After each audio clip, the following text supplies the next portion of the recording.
रक्षा मंत्री पचरा जाई पारि थांता कहीं बिजु जनता दल प्रश्न पचारला नहीं जे जेतेबेले रक्षा मंत्री मना करूचंती जे हमर कोनसी फाइटर जेट पाकिस्तान सेना द्वारा क्षतिग्रस्त है नहीं बा खसई खसई पकई पार नहीं पाकिस्तान सेना जेतेबेले कि सेना अधिकारी माने प्रेस ब्रीफिंग रे मना करूचंती जेतेबेले कि प्रधानमंत्री निजे नीरव रहउचंती ठीक सेतिकी बेले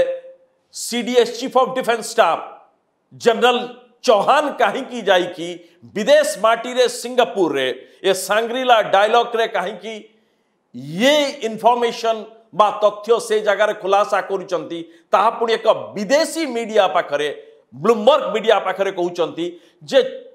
भारतर फाइटर जेट को पाकिस्तान खसैची सत किंतु 6 रु कम ए बाबद रे कहीं की बिजु जनता दल पचारला नहीं जे कहीं की भारत माटी बाहरे विदेश रे कहीं की तथ्यर खुलासा करूचंती चीफ ऑफ डिफेंस स्टाफ आ जदि 6 नुह ताहले केते